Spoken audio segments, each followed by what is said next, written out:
So they guaranteed to turn bullet trains into a reality by 2022. Failed again. Now the deadline has been conveniently shifted and postponed to 2026. Sir, 1 kilometer of bullet train costs 200 crore.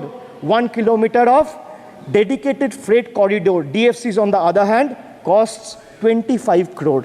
Sir, railway accidents today has become the order of the day. But the union budget presented yesterday makes no mention of rail safety or installation of anti-collision devices or Kavach in the passenger trains. When 300 lives were lost in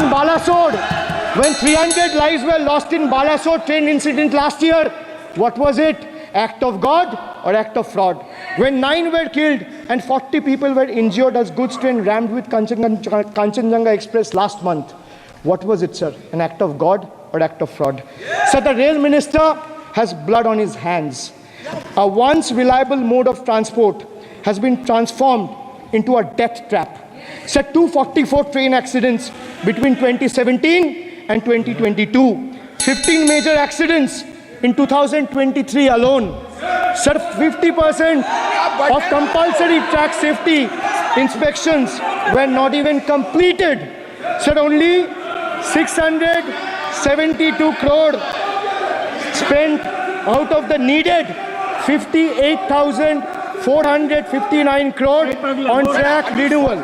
Sir, Rashtriya Rail Sanrakshak Coach, which would have received 20,000 crore every year, only received 4,225 crore. Sir, there's a shortfall, and a staggering shortfall of 15,775 crore.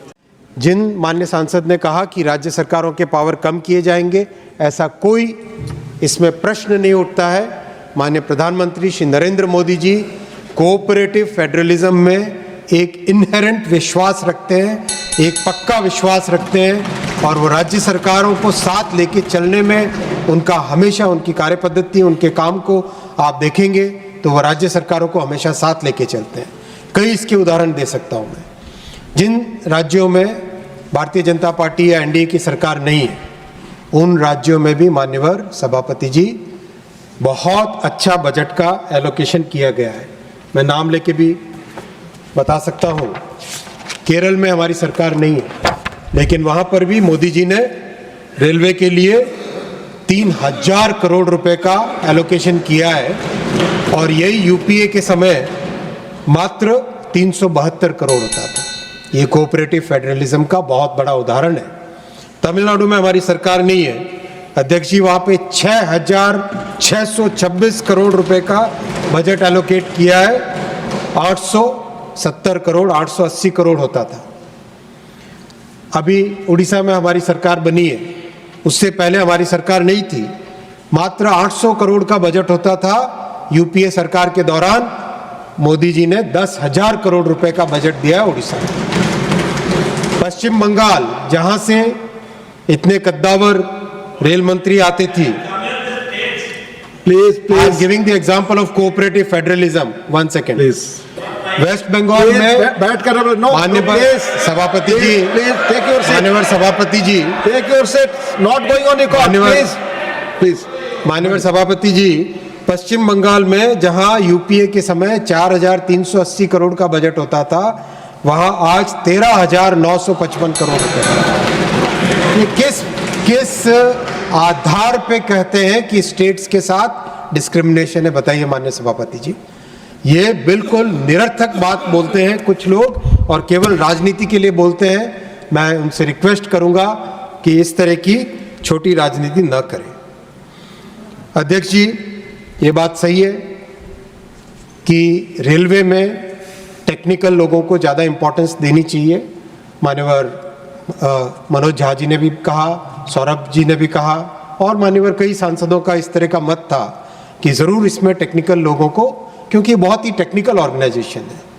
आप चाहे track system देखो, manufacturing देखो locomotives की, चाहे coaches की manufacturing देखो, electrical system देखो, चाहे सिग्नलिंग एंड टेलीकॉम का सिस्टम देखो, चाहे रेलवे के ऑपरेशंस को देखो, हर जगह टेक्निकल इम्पोर्टेंस, टेक्निकल वर्क होता है। इसीलिए माननीय प्रधानमंत्री जी ने एक विशेष निर्णय लेके गति शक्ति विश्वविद्यालय के नाम से एक बहुत ही महत्वपूर्ण सेंट्रल यूनिवर्सिटी बनाई है, जिससे कि रेलवे के टेक्निकल सब्जेक्ट्स के बारे में रिसर्च हो सके, ट्रेनिंग हो सके और अच्छे से अच्छे ट्रेंड लोगों को रेलवे में ज़्यादा से ज़्यादा लाया जा सके। ये उस महत्वपूर्ण निर्णय का परिणाम है कि आज रेलवे में एक नया कॉन्फिडेंस आ रहा है, एक नए तरीके से काम करने की पद्धति आ रही है। इसके अलावा जो मान्यवर सांसदों ने बिल के विषय में रखा कि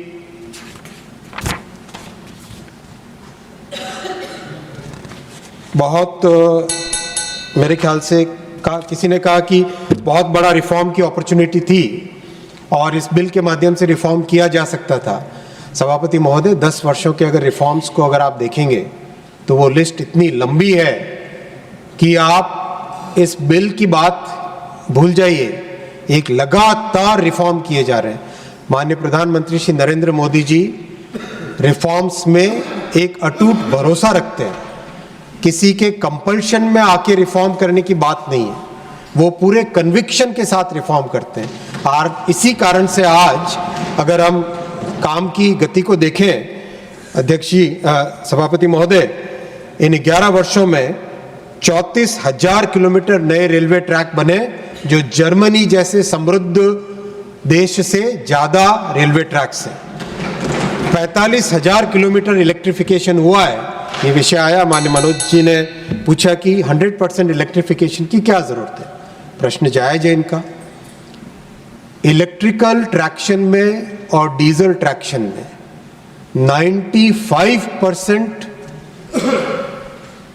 कम होता है पोल्यूशन, 95%। अब आप इसको कंपेयर करिए रोड से। पहले अगर रोड से रेल को कंपेयर करें तो ऑलरेडी करीब 90% कम हो जाता है पोल्यूशन, कार्बन डाइऑक्साइड का जो एमिशंस है वो। और इलेक्ट्रिकल और डीजल को जब कंपेयर करें तो फिर सिग्निफिकेंट कमी आती है। तो ये देश के लिए बहुत बड़ी ज़रूरत है कि हम मैक्सिमम ट्रांसपोर्टेशन इलेक्ट्रिकल मेथड से करें। और वैसे भी हमारे पेट्रोलियम की रिजर्व्स लिमिटेड है और हम इलेक्ट्रिसिटी अपने खुद के सोर्सेज से जनरेट कर सकते हैं। इसलिए ज़रूरी है कि हम ज़्यादा से ज़्यादा ट्रांसपोर्टेशन, चाहे वो इलेक्ट्रिक व्हीकल्स के जरिए से रोड ट्रांसपोर्टेशन हो, चाहे इलेक्ट्रिफाइड रेलवे के माध्यम से रेल ट्रांसपोर्टेशन हो, उसको हमें इलेक्ट्रिकल माध्यम से ही करना चाहिए। ये देश की ज़रूरत है और ये देश के स्ट्रैटेजिक रिक्वायरमेंट में भी आता है। साथ ही साथ माननीय मनोज जी ने कहा कि डीजल के जो लोकोमोटिव्स हैं उनका क्या होगा।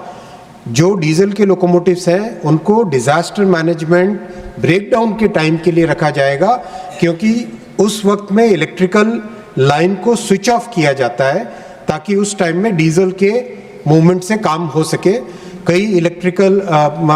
कई सारे जो बहुत पुरानी टेक्नोलॉजी के बहुत डीजल कंज्यूमिंग लोकोमोटिव्स थे, उनका ऑलरेडी एक तरीके से जो बेचे जा सके उनको बेचा गया है, कि जिनको एक्सपोर्ट किया जा सके उनको एक्सपोर्ट भी किया गया है और कुछ को कन्वर्ट भी किया गया है। ओवरऑल करीब 4,000 के आसपास डीजल लोको रहेंगे, जो कि ओवरऑल हमारे पूरे देश में जब भी कोई इंसिडेंट मैनेजमेंट हो उसके काम में आएंगे। तो ये उनके प्रश्न का एकदम स्पेसिफिक मैं जवाब देता हूँ।